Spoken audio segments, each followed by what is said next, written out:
নমস্কার।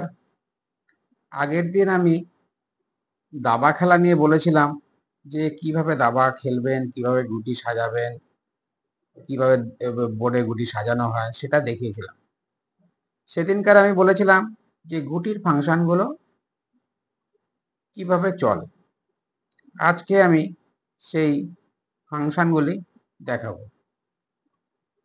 আপনারা তো আগের দিন জেনেই গেছেন, দুই দিক দিয়ে দুটো নৌকাও বসানো, দুই দিক দিয়ে দুটো ঘোড়া বসানো, দুটো গজ বসানো, তারপর সাদা মন্ত্রী সাদা ঘরে, অপোজিটে কালো মন্ত্রী কালো ঘরে, তারপর এই যে স্কোয়ারটা এইখানটায় রাজাটা বসছে, আর সামনের দিক দিয়ে সৈন্য, আর অপোজিটে ব্ল্যাকের সামনের দিকে সৈন্য, এইভাবেই ঘুরে। এইবার আমি প্রথম যে চালগুলো কিভাবে হয় সেইগুলো আগে দেখাবো।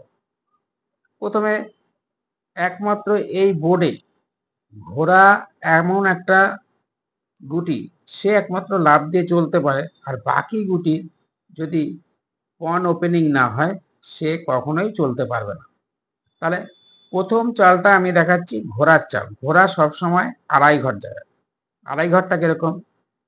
1 2 আড়াই, সামনে 2 ঘর গিয়ে বাঁদিক কিংবা ডান দিকে 1 ঘর যাবে, আবার পিছন দিকে 2 ঘর গিয়ে সামনে কিংবা বাঁদিকে যাবে। এটা আবার আড়াই ঘর হতে গেলে 1 2 আড়াই। তাহলে আমি ঘোড়ার চালটা দেখাই। 1 2 আড়াই, 1 2 আড়াই, 1 2 আড়াই। তাহলে আমাদের ঘোড়ার চালের ফাংশনটা দেখিয়ে দিলাম।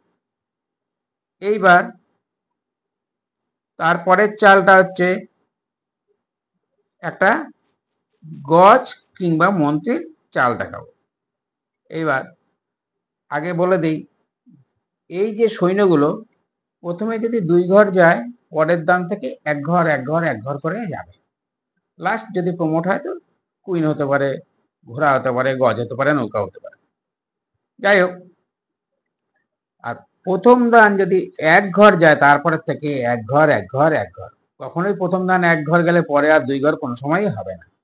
যে কোনো পণ প্রথম দান যদি 2 ঘর যায়, তারপর থেকে 1 ঘর। আচ্ছা, এই পণটা 2 ঘর দিলাম, দেওয়া মাত্রই অপোনেন্ট সে এটা 2 ঘর দিয়েছে। এইখানটার মধ্যে দেখা যাচ্ছে কি, হোয়াইট রাজার যে এই গজটা, এই হোয়াইট স্কোয়ারের লাইনটা খুলছে। এই গজ সবসময় এইরকম যাবে। যদি এইখানে বসে পনের মুখে পড়ে, তাহলে পন ইন্টু বিশপ হয়ে যাবে। সেই জন্য গজটাকে সেফ ভাবে রাখতে হবে যেন পনের মুখে না পড়ে। এই গজটা এখানে বসানো হলো। বসানোর সঙ্গে সঙ্গেই একটা জিনিস মাথায় রাখবেন, যদি অপোনেন্টের যে ব্ল্যাক, তার যদি হোয়াইট স্কোয়ারের লাইন খুলে, ব্ল্যাকের ব্ল্যাক স্কোয়ারের লাইন খুলবে, কারণ ও তো ব্ল্যাক। তাই আমি যখন এই বোরোর এই 2 ঘর দিয়েছি, ওরও যখন বোরোর 2 ঘর দিয়েছে, তখন দেখেন এইখান দিয়ে যেরকম বিশপটা এসে বসছে, তেমনি অপোনেন্টের এই বিশপটা এইরকম ভাবেই চলাফেরা করে। আর এরা যতক্ষণ বোর্ডে থাকবে, খাওয়া খাওয়াইও ঠিক হোয়াইট স্কোয়ারেই হবে, আর এরও ব্ল্যাক স্কোয়ারই হবে। তার মানে আমি এই মুহূর্তে গজের ফাংশনটাও দেখিয়ে দিলাম, আর ঘোড়ার ফাংশনটা দেখিয়ে দিলাম। এইবার দেখাচ্ছি কি মন্ত্রীর ফাংশন। মন্ত্রী কিন্তু গজের মতো চলতে পারে, রাজার মতো চলতে পারে, আবার নৌকার মতনও চলতে পারে। আমি মন্ত্রীর ফাংশনটা একটু পরে দেখাচ্ছি। আমি এখন দেখাচ্ছি নৌকার পজিশন।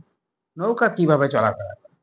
নৌকা চলাফেরা করতে গেলে এটা যদি 2 ঘর দেওয়া হয়, ও যদি 2 ঘর দেয়, এবার গজ যেরকম ক্রসে যায় সেটা সেরকম নয়, এইরকম যাবে, এইরকম যাবে, এইরকম যাবে। যদি পনের মুখে পড়ে তাহলে কিন্তু খাওয়া পড়বে। এইভাবেই নৌকার ফাংশনটা চলবে। তাহলে নৌকার ফাংশনটা দেখিয়ে দিলাম। এইবার আমি মন্ত্রীর ফাংশনটা দেখাচ্ছি। মন্ত্রীর ফাংশনটা কিরকম? মন্ত্রী গজের মতন এইরকম ভাবে গেল, যাওয়ার পর ও কিন্তু আবার নৌকার মতন এরকমও যেতে পারে। আবার ও যদি এইখানে 1 2 3 4 5 6 7 8 এই 8টা স্কোয়ার ওর কন্ট্রোলে থাকে। আবার ও যদি মনে করে কালো গজের ফাংশনের মতন খেলবে, সেই ক্ষেত্রে ধরেন এইখানটায় এরকম দিয়েছে, দেওয়ার পরে এখন মন্ত্রী মন্ত্রী খাওয়া যাচ্ছে, তো খেলে এটা খাবে, কিন্তু আবার দেখেন কালো গজের মতন এরকম চলাফেরা করবে, এইভাবে যাবে। তাহলে আমরা মোটামুটি ঘোড়া, গজ, নৌকা, মন্ত্রী, এবার রাজার ফাংশনটা দেখো। রাজার ফাংশনটা কিরকম? রাজার ফাংশনটা যদি রাজা যদি এইখানে ওঠে, এইখানে ওঠার পর এই ঘর পাচ্ছে হাতে, এই ঘর হাতে পাচ্ছে, এই ঘর হাতে পাচ্ছে, এই ঘর হাতে পাচ্ছে, এই ঘর হাতে পাচ্ছে, এই ঘর হাতে পাচ্ছে।